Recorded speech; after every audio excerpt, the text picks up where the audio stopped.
N'hésitez pas à liker la vidéo si elle vous a plu et surtout de vous abonner et d'activer la cloche des notifications pour être informé de toutes nouvelles vidéos. Bien à vous et les nuits.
Mesdames et messieurs, nous arrivons aux dernières prises de parole.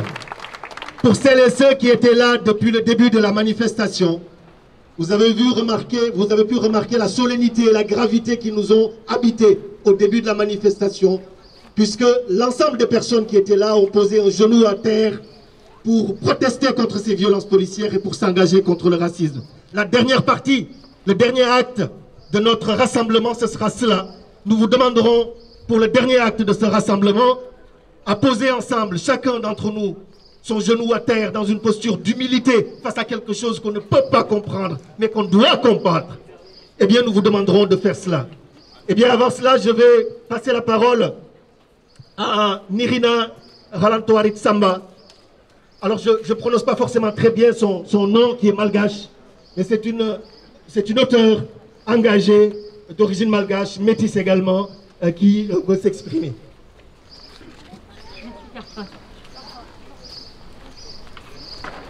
Je suis très émue d'être devant vous aujourd'hui.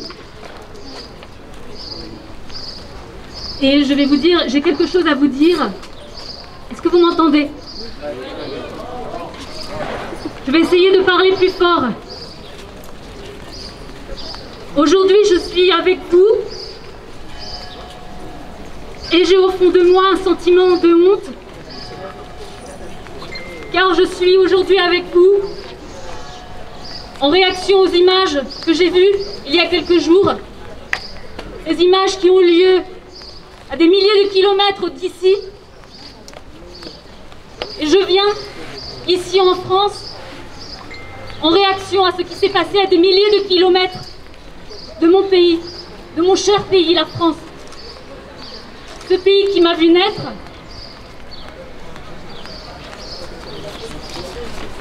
ce pays qui m'a vu naître,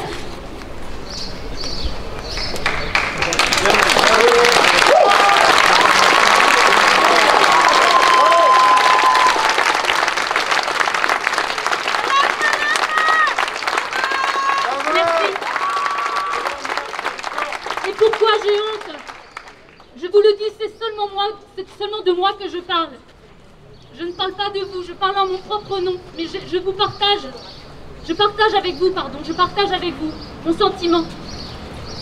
C'est que j'ai honte parce que lorsque Adama Traoré est mort,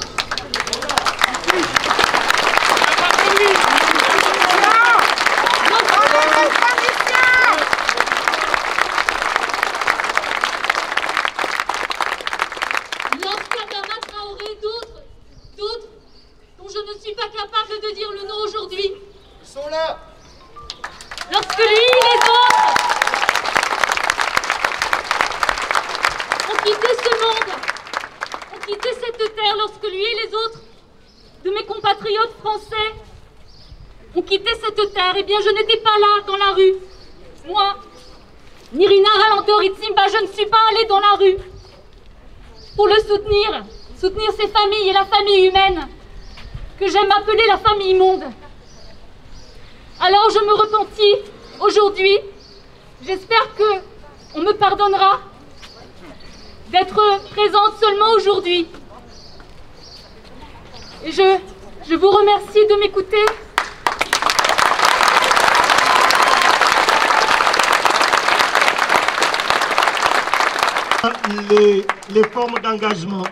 Les formes d'engagement peuvent être divers. C'est le silence qui n'est plus acceptable. C'est le silence qui devient complice. Bonjour tout le monde, bonjour Bordeaux, mes frères, mes sœurs. Nous savons pourquoi nous sommes là. Exactement pour le racisme qui continue, qui perdure depuis des siècles et des siècles. Voyez-vous ce que je veux dire? C'est qu'à un moment donné, il faut savoir se poser des bonnes questions. Faisons une genèse, par contre. On ne va pas aller plus loin, dans les années 40-30. Quand les États-Unis avaient mis une grosse propagande, des outils, je veux dire, les médias, pour dire que l'URSS était l'ennemi. Tous les matins, le citoyen américain se levait le matin pour entendre que l'URSS était l'ennemi. 10 ou 20 ans plus tard, c'était venu les Chinois. Qu'est-ce qu'ils ont fait? Ils ont mis une propagande tous les matins pour que les citoyens américains se lèvent le matin pour dire que les Chinois étaient l'ennemi. Qu'est-ce que ça veut dire? Ça veut dire qu'ils ont des outils, des moyens, s'ils veulent pour éradiquer le racisme, qu'est-ce que ça veut dire? Ça veut dire que, exemple, le Covid-19, vous voyez tous les jours, les moyens qui sont mis en place, dans les pubs, tous les jours, tous les matins, ceci, cela. Pourquoi ils ne le font pas avec le racisme? Pourquoi tous les matins, on ne se lève pas le matin, hein, en regardant la télé avec nos enfants, en disant oui, le racisme, c'est pas bien, ceci, cela. Pourquoi ils ne le font pas? Parce que c'est un moyen, c'est un outil qu'ils utilisent selon leur émotion et selon leur tendance émotionnelle. C'est ça, le vrai but. Vous voyez ce que je veux dire? C'est ça le racisme. Le racisme n'a pas de fond, en fait. C'est que quoi? Si j'ai envie de venir chez toi, de venir te faire chier, je vais utiliser le racisme. Oui, non, toi, t'es un individu, tu es mal éduqué, ceci, cela. C'est ça le racisme. Exactement. Parce que si vous leur dites pourquoi vous nous détestez, ils peuvent pas. Ils n'ont pas un moyen exact pour dire pourquoi ils font ça. Donc c'est quoi? C'est un moyen juste de nous oppresser, de nous lyncher, de nous humilier tous les jours. Mais par contre, il faut les divertir. Voilà, on est des beaux basketteurs, on est des beaux chanteurs. Vous voyez ce que je veux dire? Là, par contre, on est intéressant. On est intéressant. Voyez-vous?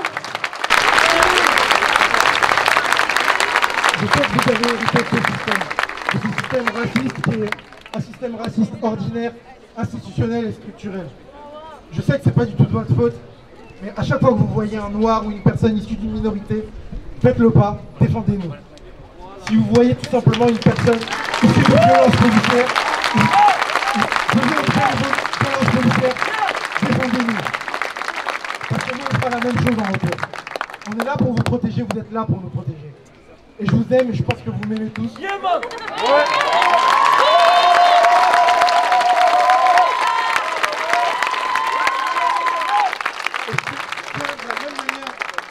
Vous n'êtes pas obligé d'être là.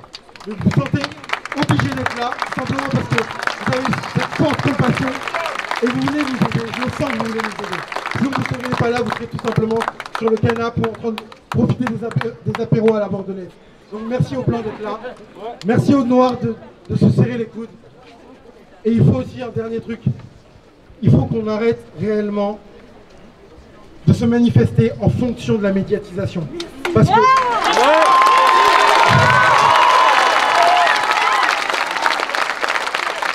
Parce que clairement, il n'y a aucune différence entre un noir mort dans l'ombre et un noir mort devant les médias. Il n'y a absolument aucune différence. Oui. Adama Traoré devrait être traité de la même manière. Oui.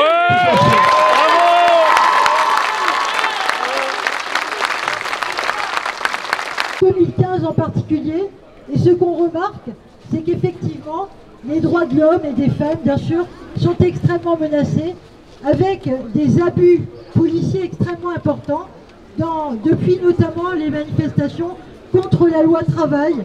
Il s'est instauré dans le code pénal, on va dire, des dispositions de l'état d'urgence qui sont extrêmement liberticides et qui visent à mater la population. Moi, j'ai commencé à militer il y a 40 ans ou 50, je ne sais plus. On disait travailleurs français, immigrés, même patron, même combat. C'était un peu l'ADN de toutes nos luttes. Et on pensait qu'effectivement, plus on serait fort du côté des travailleurs, de ceux qui n'ont rien, et moins on serait victime de cet état, on va dire, policier.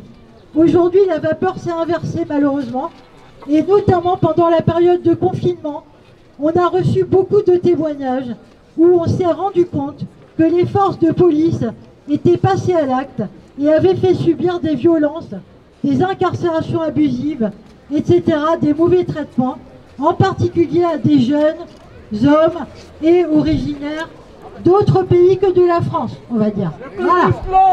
Et donc, ce qui s'est passé, c'est que, encore le 26 mai, un homme, rue Sainte-Catherine, n'avait pas de masque.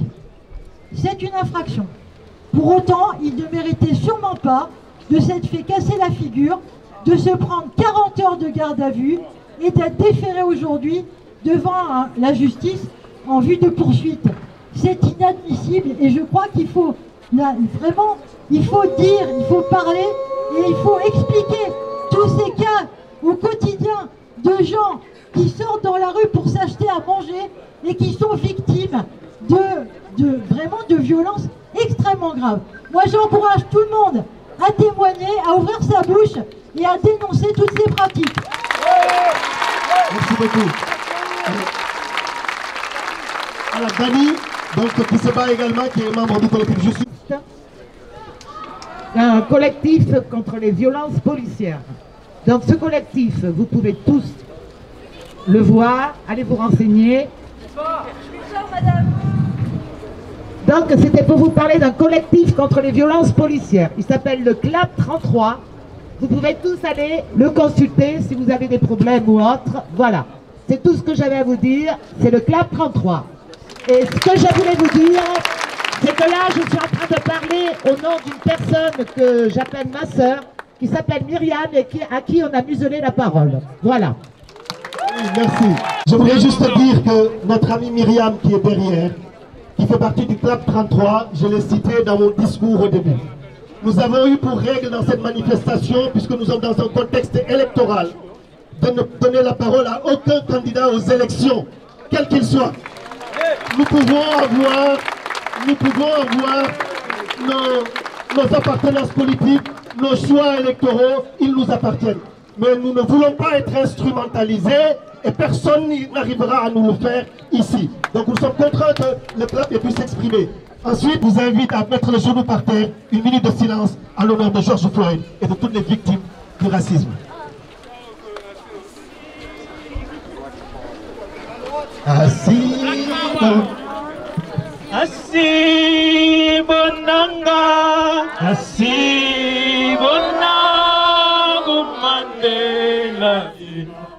La paix gonna, la pena ligona. I see George Floyd, I see George Floyd, my love. La paix gonna, la pena ligona. Highwayna, highwayna, highwayna, highwayna, nawe. Bombozikato na lota lokalo. Asimo highwayna, highwayna, highwayna. Asibonanga.